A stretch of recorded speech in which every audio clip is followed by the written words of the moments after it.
जाते हैं, या फिर अगर कार रुकी हुई है एकदम से जब स्टार्ट होती है तब भी जर्क लगता है, ऐसा क्यों होता है? आज के लेक्चर में इस इंटरेस्टिंग क्वेश्चंस के आंसर को करेंगे। So students, welcome to SPS Varsity. My name is Payal and I am your physics educator. हम कर रहे हैं T20 लर्निंग सीरीज, जिसमें हम चैप्टर कर रहे हैं force and laws of motion. जैसे कि सबको पता है कि ये चैप्टर टर्म 1 में इंक्लूड हो चुका है, तो इसमें क्या आने वाले हैं? इसमें आने वाले हैं एमसीक्यू क्वेश्चंस। और एमसीक्यू क्वेश्चंस के लिए क्या पढ़ना पड़ता है? कंसेप्ट समझ आएगा तभी तो एमसीक्यूज अटेम्प्ट होंगे। तो हमने लास्ट एपिसोड में फोर्स और टाइप्स ऑफ फोर्सेस के बारे में बहुत अच्छे से डिस्कस कर लिया। अब जो आज का टॉपिक है वो है Newton's first law of motion.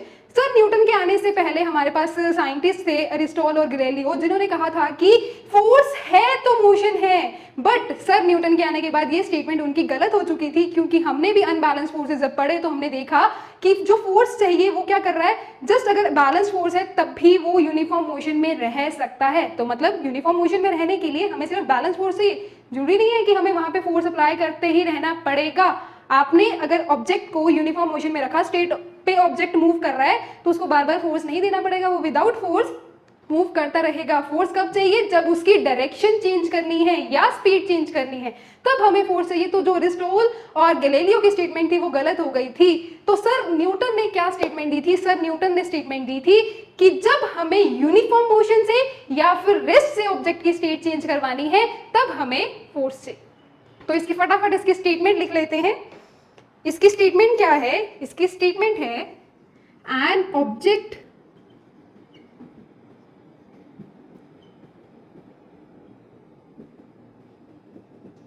Remains in, कौन कौन सी स्टेट्स होती है? स्टेट ऑफ रेस्ट और in uniform motion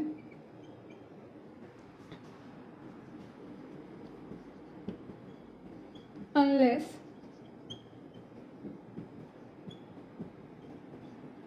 it is compelled by an external force.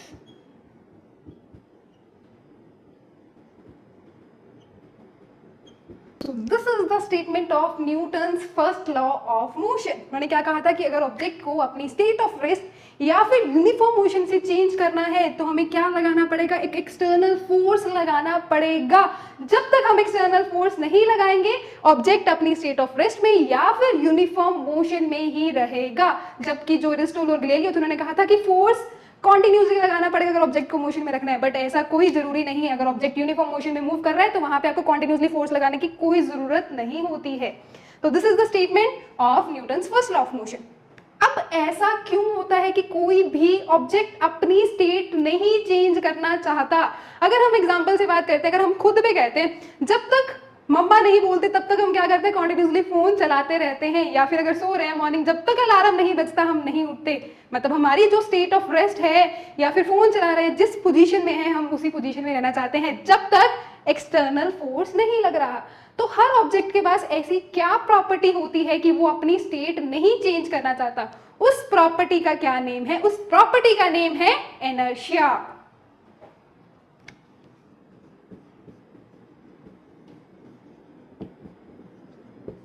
क्योंकि हर ऑब्जेक्ट में क्या होता है? इनर्शिया होता है, जिसकी वजह से वो अपनी ही स्टेट में रहना चाहता है। तो आप अगर इनर्शिया की डेफिनेशन लिखें तो ये क्या हो जाएगी? इनर्शिया की डेफिनेशन हो जाएगी कि ये रेजिस्ट करता है, स्टेट मत चेंज करो। अब चाहे वो लिविंग ऑब्जेक्ट हो चाहे वो नॉन लिविंग ऑब्जेक्ट हो, उसके पास क्या होगा? उसके पास होगा इनर्शिया। और किस ऑब्जेक्ट के पास इनर्शिया ज्यादा होगा कैसे पता चलेगा? क्योंकि हम अगर छोटे से पत्थर की बात करते हैं, उस पर आप थोड़ा सा फोर्स लगाओगे वो मूव कर जाएगा, मतलब अपनी स्टेट चेंज कर जाएगा। वहीं अगर हम बड़े इस वॉल की बात कर लें, इस बोर्ड की बात कर लें, आप इस पे जितना मर्जी फोर्स लगा लो, ये अपनी स्टेट नहीं चेंज करेगा। ऐसा क्या है इसके पास कि अपनी स्टेट नहीं चेंज कर रहा? इसके पास है इनर्शिया ज्यादा। अब इनर्शिया क्यों ज्यादा है? क्योंकि इसका मास क्या है? बहुत ज्यादा है। मतलब हम क्या कह सकते हैं? Inertia is directly related with the mass. More is the inertia,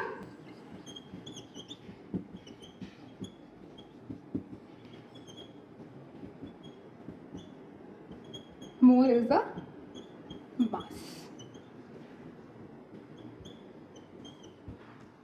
या फिर vice versa, more is the mass, more is the inertia.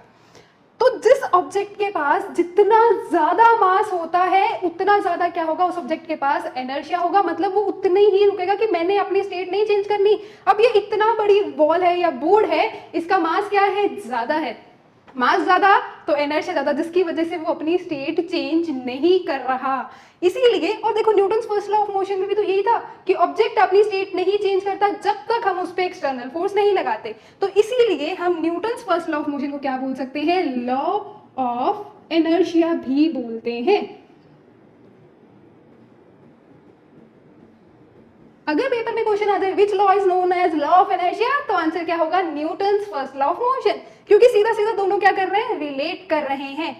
और इनर्शिया के बारे में अगर और थोड़ा सा बात करें तो ये किससे रिलेट कर रहा है, मास से रिलेट कर रहा है। हमें पता है कि मास क्या होता है, कैलकुलेट कर सकते हैं, it is a quantitative quantity है उसकी, कैलकुलेट कर सकते हैं। और जो इनर्शिया है it can be divided into 3 types. जो फर्स्ट टाइप आती है that is inertia of motion.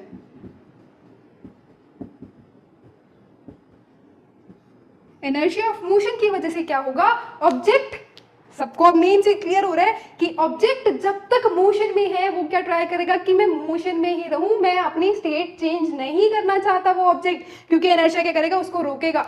Object motion में है, they will try to continue in its motion, तो उसको क्या बोलते हैं, इनर्शिया ऑफ मोशन बोलते हैं। अब इसके एग्जांपल करते हैं, क्योंकि बिना एग्जांपल के फील नहीं आती।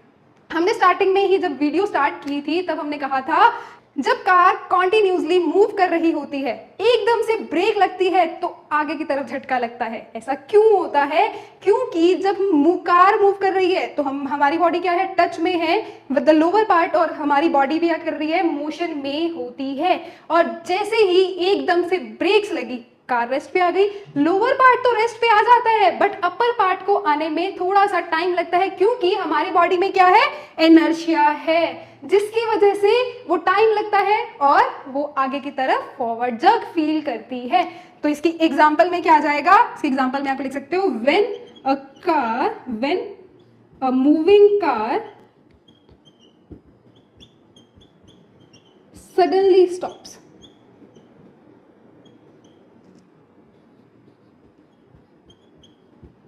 Forward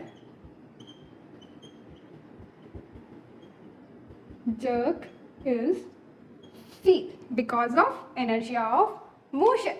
जो सेकंड इनर्शिया आएगा, अब मोशन में है तो वो ट्राई कर रहा है कि मोशन में रहूं, उसको जो आने में, अपर बॉडी को भी आने में टाइम लग रहा है, क्योंकि बॉडी के पास क्या था, इनर्शिया था, जिसकी वजह से हमें फॉरवर्ड जर्क लगता है। अब सेकंड इनर्शिया क्या होगा, सेकंड इनर्शिया होगा इनर्शिया ऑफ रेस्ट। अब नेम से क्लियर है कि इस केस में क्या है, ऑब्जेक्ट रेस्ट पे है और वो ट्राई करेगा कि मैं रेस्ट पे ही रहूं, मैं अपनी स्टेट चेंज ना करूं, उसकी वजह से क्या होगा, इनर्शिया आएगा। इनर्शिया की वजह से वो क्या करेगा, अपनी स्टेट नहीं चेंज करना चाहता, वो रेस्ट पे है तो वो रेस्ट पे ही रहना चाहता है। अब डेफिनेशन तो चलो सबको पता थी, एग्जाम्पल्स कौन सी होंगी इसमें से, एग्जाम्पल होंगी कि अगर देखो कार रुकी हुई है, जब एकदम से स्टार्ट होगी तब हमें क्या लगता है, झटका लगता है। क्यों लगता है, सेम चीज, जब रेस्ट पे है तो पूरी बॉडी क्या है, रेस्ट पे है। जैसे ही कार एकदम मोशन में आ गई, अपर बॉडी तो मोशन में आ गई साथ में ही, बट अपर बॉडी को आने में टाइम लगता है, जिसकी वजह से जर्क फील होता है। इसके अलावा भी इसमें बहुत सारी एग्जाम्पल्स इंक्लूड होती हैं, जैसे कि वो सुना होगा आप लोगों ने कि पेड़ से फ्रूट्स अलग होके गिर जाते हैं। क्यों गिर जाते हैं, क्योंकि जब पहले तो ट्री, ब्रांचेस, फ्रूट सब कुछ रेस्ट पे है, जैसे ही आपने पेड़ को हिलाया तो ब्रांचेस क्या हो गई, मोशन में आ गई, वो तो हिलने लग गई, बट फ्रूट क्या ट्राई करते हैं, वो अपनी स्टेट नहीं चेंज करना चाहते, जिसकी वजह से क्या होता है, वो अलग हो जाते हैं। या फिर किसी ने कारपेट को, जो कारपेट होते हैं उसको साफ करते हुए देखा हो, तो वो कैसे करते हैं, वो डंडे से मारते हैं। क्यों कि क्या होता है कि जब पहले तो कारपेट भी रेस्ट पे है, जैसे ही आपने उसको डंडे से मारा तो वो क्या होता है, कारपेट तो मोशन में आ गया, बट उसके ऊपर जो डस्ट पार्टिकल्स चिपके होते हैं वो क्या ट्राई करते हैं, वो कहता है कि मैंने अपनी स्टेट नहीं चेंज करनी, जिसकी वजह से कारपेट मोशन में, डस्ट पार्टिकल्स वहीं पे, जिसकी वजह से डस्ट क्या हो गई, अलग हो जाती है। तो these are the examples of inertia of rest. तो इसके एग्जाम्पल्स नोट डाउन कर लो कि when a car suddenly starts moving, व्हेन अ कार suddenly starts moving, a backward jerk is feel,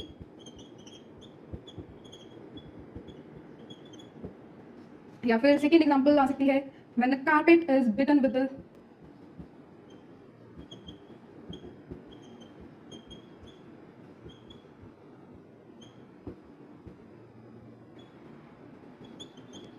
stick to remove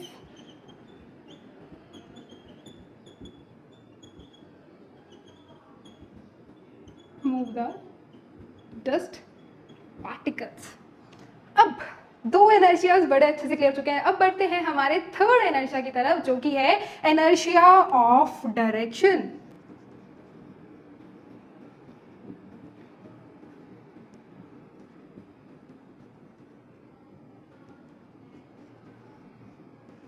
अब डेफिनेशन तो इसके नेम से क्लियर होगी कि डायरेक्शन चेंज नहीं करना चाहता. वो जिस साइड पे चल रहा है, जिस मोशन में चल रहा है, वो ट्राई करेगा कि मैं उसी डायरेक्शन में चलता रहूं. नेम से क्लियर है. बात करते हैं एग्जांपल्स की, क्योंकि समझ तो एग्जांपल से क्या आएगा, जब हम उसको अपनी डेली लाइफ के साथ कनेक्ट करवाते हैं ना, तो हमें बड़े अच्छे से कंसेप्ट समझ आ जाते हैं. तो इनर्शिया ऑफ डायरेक्शन क्या है? कार एकदम से बड़ा वाला यू टर्न लेती है, तब क्या होता है? झटका लगता है. क्यों लगता है? Because of inertia of direction. आपने एकदम से लेफ्ट टर्न लिया, आपकी बॉडी क्या करेगी? स्लाइटली राइट टर्न हो जाएगी, क्योंकि पहले तो बॉडी स्ट्रेट जा रही है, बट जैसे ही कार ने लेफ्ट टर्न लिया, अपर बॉडी को क्या लगेगा? टाइम लगेगा, जिसकी वजह से क्या हो जाएगा? वो राइट की तरफ बेंड हो जाएगी. So easy. बस यही तो है इनर्शिया ऑफ डायरेक्शन. सारे इनर्शियाज क्या है? बिल्कुल सेम है, बस नेम डिफरेंट हो रहा है, जिसकी वजह से हमारे पास बहुत सारे एग्जाम्पल्स इंक्लूड कर पा रहे हैं, हम बहुत सारे फिनोमिना को समझ पा रहे हैं. डायरेक्शन में अगर एग्जांपल लिखें तो क्या आ जाएगा? When a car suddenly takes a turn. अगर लेफ्ट की तरफ कार टर्न लेगी तो बॉडी किस तरफ जाएगी? Right, and vice versa. Left turn अब बॉडी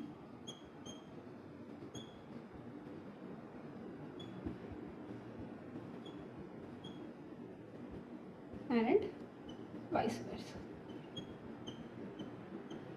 क्योंकि ये ना सिर्फ आप समझ लो कि लेफ्ट पे जाएगी तभी राइट पे, अगर राइट पे जा रही है तो बॉडी किस साइड पे चली जाएगी? लेफ्ट पे चली जाएगी. This is the first law of motion and law of inertia भी जिसका नेम है. इसमें हमने तो बहुत लिमिटेड से एग्जांपल्स किए हैं, और भी बहुत सारे एग्जांपल्स हो सकती हैं. कैरम बोर्ड खेला है, कैरम बोर्ड में क्या करते हैं? सारी गीटियों को इकट्ठा करके रख लेते हैं, नीचे वाले को मारते हैं, बाकी ऊपर वाली जो गीटियां हैं वो अपने आप आ जाती हैं. तो this is because of inertia. सारी की सारी एग्जांपल्स किसमें इंक्लूड होती हैं? इनर्शिया में इंक्लूड होती हैं. फर्स्ट लॉ ऑफ मोशन की वजह से डिस्कस कर सकते हैं. एक ग्लास लो, ग्लास के ऊपर कार्डबोर्ड रखा और कार्डबोर्ड के ऊपर आपने कॉइन रखा. कार्डबोर्ड खींच दो, कॉइन क्या चला जाएगा? नीचे चला जाएगा. क्यों? Because of inertia of rest की वजह से. आपने कार्डबोर्ड को तो मोशन मिला है, बट कॉइन क्या ट्राई करेगा कि मैं रेस्ट पे रहूं, जिसकी वजह से वो नीचे ग्लास में चला जाएगा. ऐसे ही और भी बहुत सारे एग्जांपल्स इंक्लूड कर सकते हैं. बट हमारे पेपर में तो एमसीक्यूज आने वाले हैं. कंसेप्ट समझ आ चुका है. अब बारी आती है एमसीक्यूज डिस्कस करने की, क्योंकि इस बार ये पेपर में टर्म 1 में एमसीक्यूज आने वाले हैं. और एमसीक्यूज से घबराना बिल्कुल भी नहीं है, बहुत इजी होते हैं MCQs.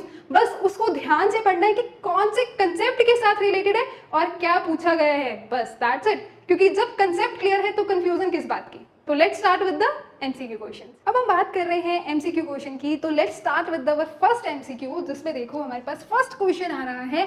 What causes the motion of a body when the object is in initially in a rest. बहुत इजी है. ऑप्शंस देखो क्या है? फोर्स, डिस्प्लेसमेंट, स्पीड और वेलोसिटी. अरे अभी तो पढ़ा था कि अगर स्टेट चेंज करवानी है तो क्या आएगा? फोर्स लगाना पड़ेगा. तो फर्स्ट क्वेश्चन का आंसर क्या आ जाएगा? Answer is force. उसके बाद सेकेंड क्वेश्चन देखो. सेकेंड क्वेश्चन में क्या है आपके पास कि एक जो ट्रेन है, ट्रेन जब टर्न करती है, then why should not we feel a jerk? Because first option देखो, because the train is powerful. Second option is कि जो टर्न का रेडियस है, because of large turning radius. Third is कि ड्राइवर बहुत स्मार्ट है. या फिर फोर्थ इज कि ट्रेन टर्न ही नहीं करती. ऐसा कुछ नहीं होता, ट्रेन भी टर्न करती हैं. बट आंसर क्या आएगा? इसका आंसर आएगा कि जब ट्रेन का जो रेडियस है ना वो बहुत बड़ा होता है, जिसकी वजह से जो ट्रेन है जब टर्न करती है तब हमें जर्क फील नहीं होता. तो option B is the right answer. Answer is option B. तो इस तरह के देखो कितने इजी, क्योंकि हमें कंसेप्ट पता था तो हमने कितने इजीली एमसीक्यूज अटेम्प्ट कर रहे हैं। तो इसी तरह से हम कंटिन्यू करते हैं। ये है हमारा नेक्स्ट एमसीक्यू क्वेश्चन, जिसमें थोड़ा सा वो क्या है, ट्रिकी है। ट्रिकी क्यों है? क्योंकि बच्चे इसको जल्दी में थोड़ा सा गलत कर देते हैं। क्वेश्चन में देखो, इसको ध्यान से पढ़ेंगे फिर इसका आंसर टिक लगाना है। क्वेश्चन में क्या है, what will happen to the body if the object is moving in a straight line with a constant speed.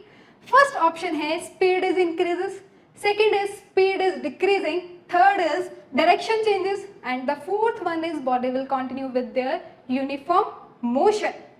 अब देखो, जब अनबैलेंस फोर्स का कंसेप्ट किया गया था तब हमने कहा था कि स्पीड या डायरेक्शन चेंज करने में हेल्प करता है। तो बच्चे उसको क्या करते हैं, वही कंसेप्ट फोर्स का होता है। चलो फोर्स पढ़ते ही लगा दिया स्पीड या डायरेक्शन वाला टिक। बट वर्ड्स क्या है, स्ट्रेट लाइन में मूव कर रहा है और कांस्टेंट स्पीड के साथ मूव कर रहा है। अगर ऑब्जेक्ट स्ट्रेट लाइन में सेम स्पीड के साथ मूव करता है तो वो क्या होता है, यूनिफॉर्म मोशन में होता है। तो इसका आंसर क्या आएगा, आंसर इज ऑप्शन डी। तो इस तरह के कुछ आपको एमसीक्यूज पेपर में आ सकते हैं। होप सो सबको फर्स्ट लॉ ऑफ मोशन बहुत अच्छे से समझ आ चुका होगा। अगर फिर भी किसी को डाउट है तो you can comment below this video और you can mail us at our website.